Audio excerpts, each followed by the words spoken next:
बिस्मिल्लाहिर्रहमानिर्रहीम। अज़ीज़ तलबा और तलबात, मैं हूँ सैयद नदीम अब्बास और 10th क्लास की बायो का लेक्चर नंबर 7 जो है वो आपकी खिदमत में पेश करने जा रहे हैं। यूनिट सेकंड है और टॉपिक है structure of nephron. Lecture start करने से पहले आपसे गुजारिश है कि आप हमारी वीडियोस को लाइक और शेयर करें, बेल आइकॉन बटन को दबाएं और हमारा जो चैनल है AMS साइंस हाई स्कूल, इसको सब्सक्राइब करें। चलो स्टूडेंट्स, हम अब आते हैं अपने लेक्चर की जानिब। नेफ्रॉन का स्ट्रक्चर। नेफ्रॉन क्या है? नेफ्रॉन जो है वो फंक्शनल यूनिट है किडनी का। अब किडनी जो है ये यूरिनरी सिस्टम का हिस्सा है। जो इंसान का यूरिनरी सिस्टम है उसका हिस्सा जो है वो किडनी होता है। और यूरिनरी सिस्टम में जो पार्ट्स शामिल हैं, सबसे पहले किडनी, यूरेटर, यूरिथ्रा और यूरिनरी ब्लैडर। ये चार चीज़ें जो हैं ये यूरिनरी सिस्टम का हिस्सा है। तो यूरिन फॉर्मेशन जो है वो किडनी के अंदर होती है। किडनी का ये काम होता है कि एज अ फिल्ट्रेशन पंप के तौर पे काम करता है, फिल्टर ऑर्गन के तौर पे काम करता है और ब्लड को फिल्टर करता है। खून से फासद मादे जो होते हैं उसको साफ़ करता है और साफ़ करने के लिए इसका जो फंक्शनल यूनिट है उसको नेफ्रॉन कहा जाता है। नेफ्रॉन जो है ये स्ट्रक्चरल एंड फंक्शनल यूनिट जो है ये है किडनी का। हर किडनी के अंदर राउंड अबाउट 1 मिलियन नेफ्रॉन होती हैं। हर किडनी के अंदर 2 किडनीज होती हैं हमारी। हर किडनी के अंदर 1 मिलियन 10 लाख नेफ्रॉन होती हैं और हर नेफ्रॉन जो है अपने तौर पे रोल प्ले करता है ब्लड को फिल्टर करने का, खून को साफ़ करने का। हम अब आज स्टडी करेंगे नेफ्रॉन के स्ट्रक्चर को कि नेफ्रॉन जो है उसका स्ट्रक्चर क्या है, किस तरह से बनता है। उसके अगर हम पार्ट्स देखें तो सबसे पहले नेफ्रॉन जो है ये 2 मेजर पार्ट्स पे मुश्तमिल होता है। जैसे कि आप डायग्राम ये सारी देख रहे हैं, ये इनलार्ज करके नेफ्रॉन की डायग्राम जो है वो दिखाई गई है। बड़ी करके नेफ्रॉन को दिखाया गया है कि नेफ्रॉन का जो स्ट्रक्चर है ये 2 हिस्सों पर मुश्तमिल होता है। एक को रीनल कार्पसल बोला जाता है और दूसरे को रीनल टेब्यूल बोला जाता है। रीनल कार्पसल जो है ये गैर बलदार हिस्सा है। ये सारा पार्ट जो है ये रीनल कार्पसल कहलाता है, जो मज़ीद 2 हिस्सों पर मुश्तमिल होता है। एक को ग्लोमेरुलस कहा जाता है और दूसरे को वुमेन कैप्सूल कहा जाता है। ग्लोमेरुलस जो है ये एक्चुअली ये कैपिलरीज का नेटवर्क है। इसके अंदर लाखों की तादाद में कैपिलरीज जो हैं वो होती हैं, जबकि जो वुमेन कैप्सूल है ये एज अ कैप्सूल की शक्ल में या प्याला की शक्ल में ये इनक्लोज किए होता है ग्लोमेरुलस को ये ढांपे होता है और इसको गैर बलदार हिस्सा भी कहा जाता है। किडनी का ये गैर बलदार हिस्सा है। और अगला जो है ये टेब्यूल पे मुश्तमिल होता है जिसको रीनल टेब्यूल कहा जाता है। रीनल टेब्यूल जो है मज़ीद 3 पार्ट्स पर मुश्तमिल होता है। एक को proximal convoluted tubule, first one proximal convoluted tubule. जैसे कि आप यहाँ देख सकते हैं ये वाला हिस्सा जो है ये प्रॉक्सिमल कॉन्वोल्यूटेड टेब्यूल है। यहाँ से लेके ये बेस ऑफ ग्लोमेरुलस से लेके यहाँ तक ये जो हिस्सा है इसको प्रॉक्सिमल कॉन्वोल्यूटेड टेब्यूल कहा जाता है।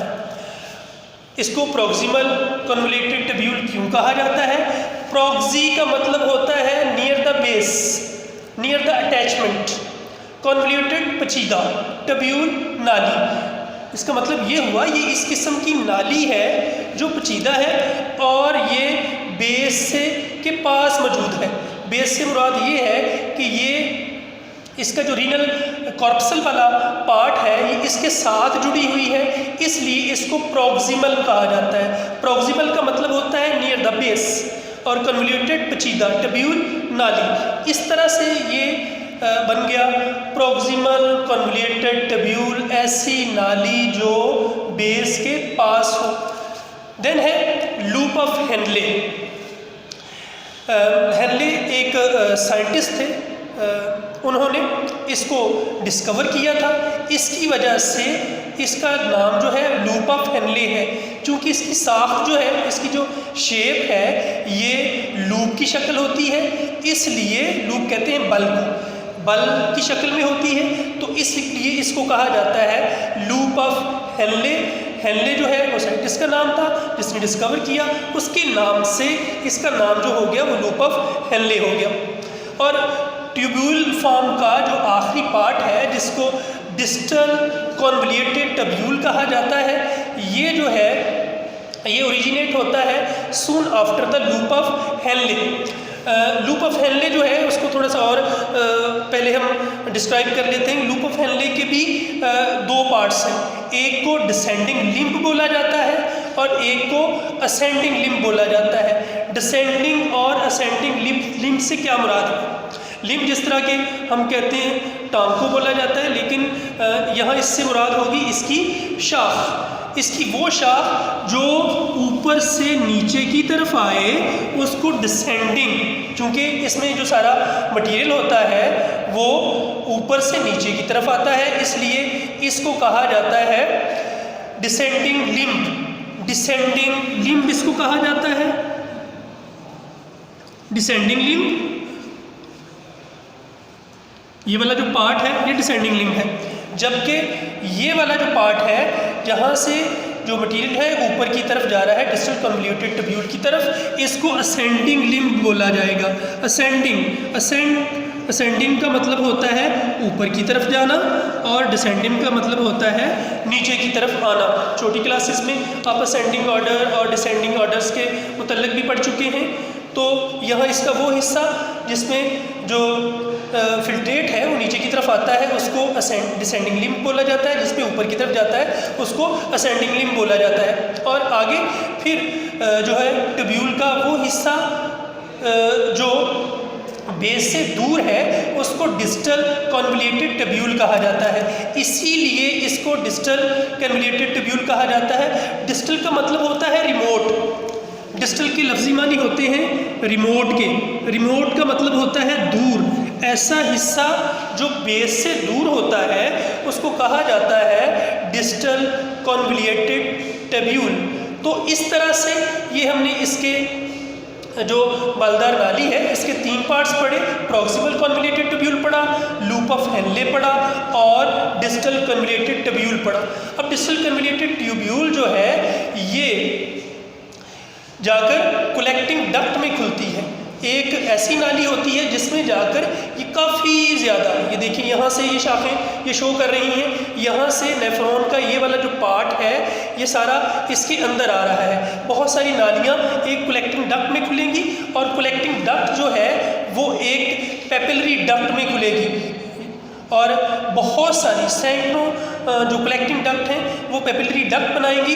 पेपिलरी डक्ट जो है वो आगे जाके पेल्वस में खुलेगी और वहाँ से यूरेटर फॉर्म होगी। यूरेटर जो है वो यूरिन को लेके जाएगी इनटू द यूरिनरी ब्लैडर और वहाँ से यूरिथ्रा के ज़रिए इसको पास आउट कर दिया जाएगा। ये सारा इसका फंक्शन होता है। दोबारा फिर से थोड़ा सा इसको ब्रीफली हम देख लेते हैं कि हमने आज क्या पढ़ा। आज हमने नेफ्रॉन का स्ट्रक्चर पढ़ा। नेफ्रॉन जो है क्या? नेफ्रॉन जो है वो स्ट्रक्चरल और फंक्शनल यूनिट है किडनी का, और जिससे किडनी जो है वो अपना काम सर अंजाम देता है। किडनी का काम क्या है? फिल्ट्रेशन करना, ब्लड की फिल्ट्रेशन करना और यूरिन फॉर्मेशन करना, यूरिन बनाना, पेशाब जिसको उर्फ़ी आम में कहते हैं उर्दू में। तो यूरिन बनाना, और यूरिन कैसे बनता है? जब फिल्टर हो जाता है ब्लड से फासद मादे निकल जाते हैं, उनको पानी के साथ डिज़ाल्व करके बन जाता है, यूरिन बन जाता है। तो अराउंड अबाउट 1 मिलियन नेफ्रॉन होती हैं और इसके दो मेजर पार्ट है, रीनल कार्पसल है, रीनल ट्यूब्यूल है, जिसके बारे में आपने पढ़ा। होपफुली आपको हमारा ये लेक्चर पसंद आया होगा। तो हमेशा की तरह आपसे यही गुजारिश है कि आप हमारे channel AMS science high school को सब्सक्राइब करें, बेल आइकॉन को दबाएं, हमारी वीडियोस को लाइक और शेयर करें ताकि आप तक हमारी वीडियोस जो हैं वो बर वक्त पहुँचती रहें। अल्लाह हाफिज़।